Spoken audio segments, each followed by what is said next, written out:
Hey guys, it's Chris Singh here, back from C&H Smology again for another informative review video here for you. This one deals with snowblowers for obvious reasons, but it's still winter time over here. And what I got for review here is another MTD yard machines made by MTD, obviously. This is their black and yellow schematic color for this one. This is a 8 horsepower and a 22-inch cutting path for the snow auger and assembly in the front there as well too. This is a dual stage machine because you have your augers in the front down there, plus you have a big impeller behind that for that dual change, and two-stage are basically interchangeable for that.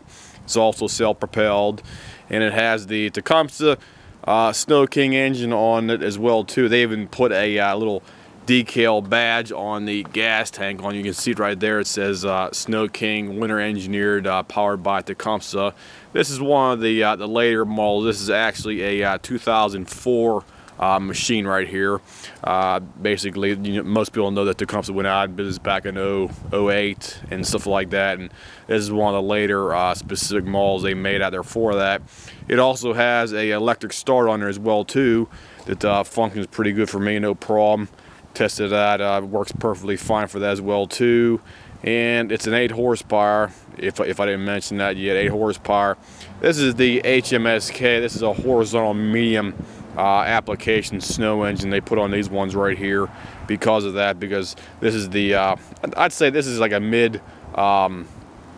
mid-high range. It's not a high-end one, but it's actually a step up over the typical 5 horsepower to like 21, 22, 21, somewhere around there, cutting path ones out there.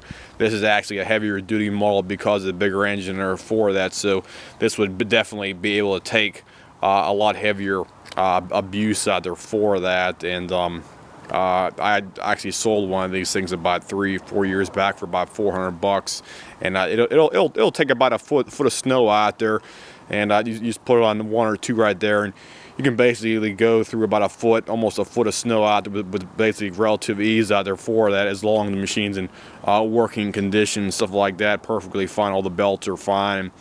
Basically, I recommend spraying down the entire auger housing with like WD-40 or something like that, because it'll keep the snow from like sticking and stuff like that on her, because you want the augers to be nice and slippy on there whenever it's like throwing snow out there, to keep it from clogging up underneath there as well too. And it has 5 gears on here as well. You can see it right in the back in the upper handle assembly right there. And it also has the a lot bigger air box assembly on there as well too. See that?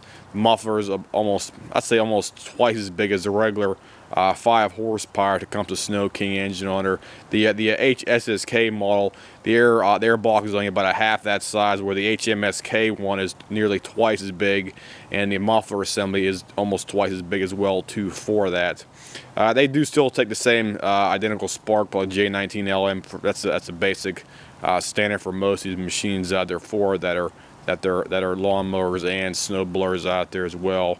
And the recoil unit in the back on here is also beefed up too. I just want to show you that too on here. Get a better picture here as well. See it right there. It's actually beefed up a lot bigger.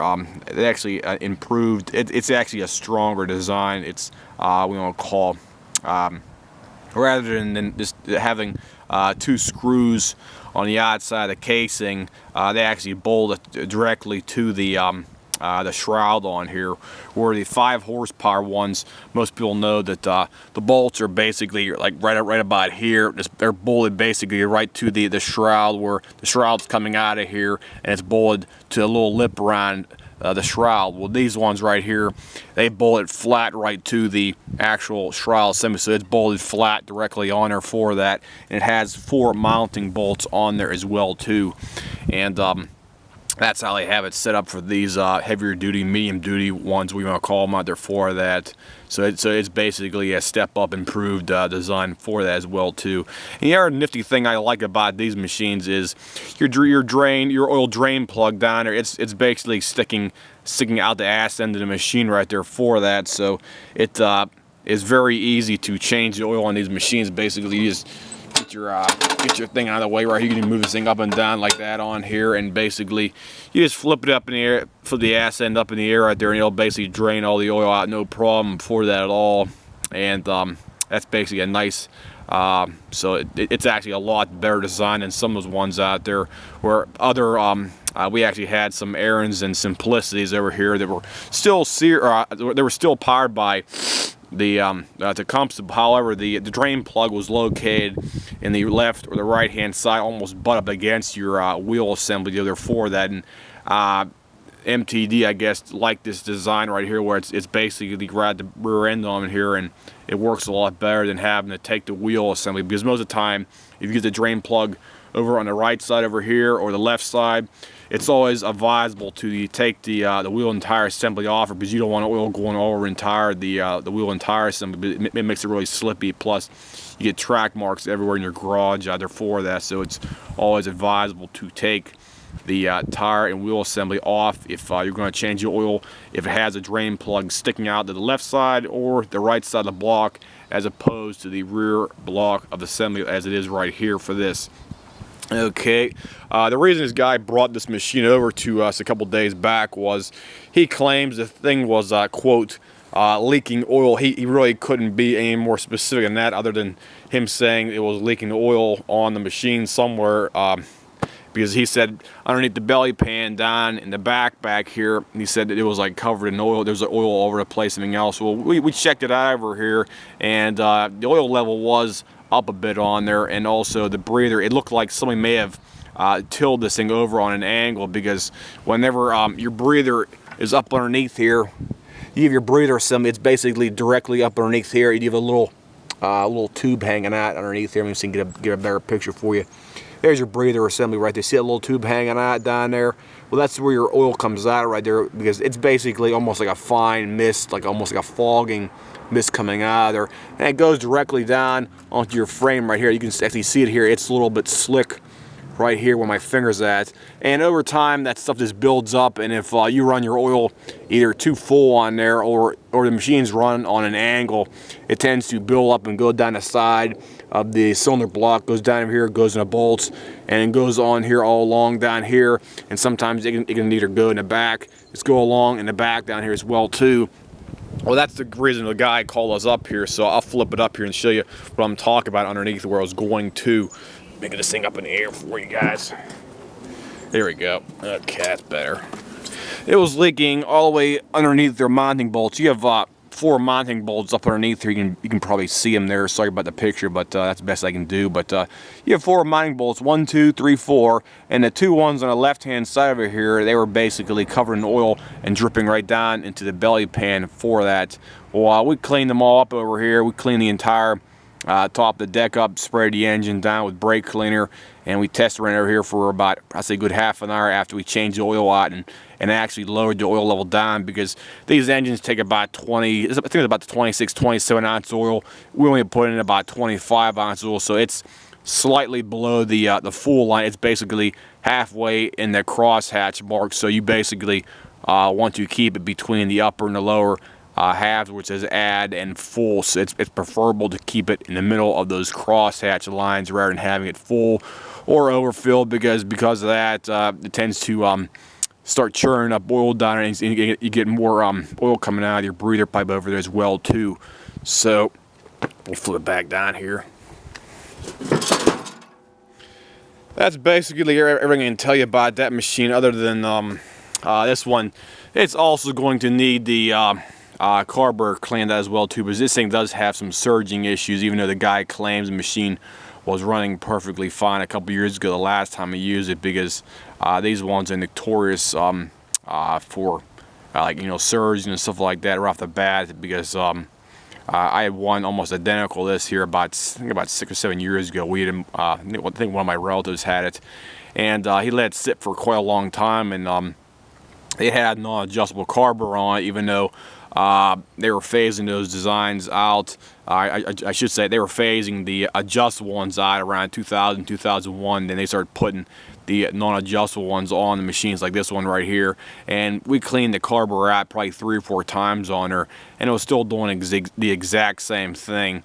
on the machine, so we had to put a new carburetor on it, slap it on there, and after we put a new carburetor on it, the thing ran like a top. It basically ran glass smooth out there for that, but sometimes some of these carburetors, for whatever reason, they will not run properly. Whether you clean them out multiple times, you take the time and effort to like put in a vibra tank, soak the thing overnight, everything else, you can still have problems with the thing running properly, and it basically, some people might think that it's basically putting a bad mark on you because the customers think so. You never solved the problem out there for that.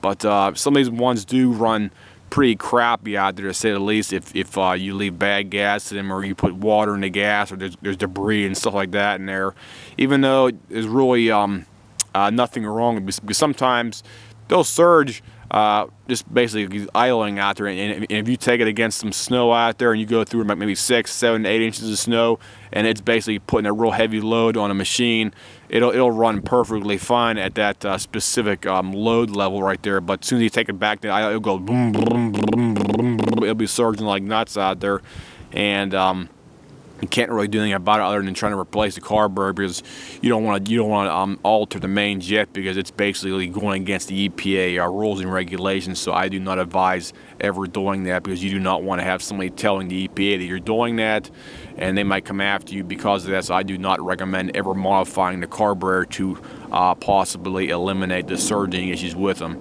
So I'll fire it up here for you guys. You can see this thing running here. See how this thing runs here, because this thing does have some surging, even though we did start here probably about 15 minutes ago, and it's still relatively warm. So this thing to start here for you guys. The other thing I noticed about this specific model series is you have to prime them at least once, and it has to be on choke every single time when you start it up, whether it's warm, cold, or whatnot. So there's choke, prime it one time, and it should start up using on one pull here. Hopefully it'll probably still be surging though. I can't really do anything about that right now.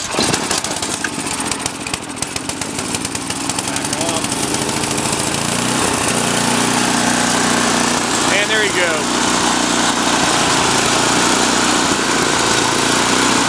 You can tell it's surging a little bit right there because of that. You can hear it looping in the idle. It's going up and down on there a bit.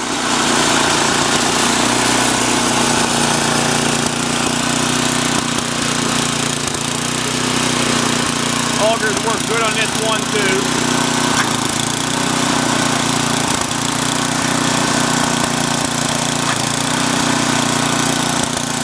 And it drives good as well too, so I'll drive it here.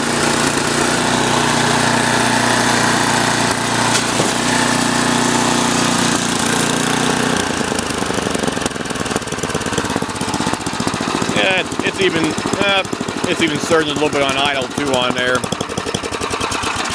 But other than that, you can't really do anything about that because of the carburetor's design. It's basically I'm gonna call surge prone, to say the least. That's my personal opinion right there. Because of that, you know, anytime I ever seen these things not surging was whenever they were basically on a showroom floor, brand new, basically. Because some machines do have quirks, and other ones don't out there for that. But these non-adjustable ones seem to be more prone to surging out there, because you can't really try to fine tune them out there for that. So if that's basically my review right there. If anybody has any questions, comments, whatnot, this is the Yard Machines MTD 8 horsepower 24-inch dual stage machine, and that's basically everything I can tell you about it. It's made in 2004, and that's all I can tell you guys. So if anybody has any questions, comments, whatnot about something like this, just drop me a line here, drop me a message on the page, and I'll try to answer any questions you have about it. I'll see you guys. Have a nice day.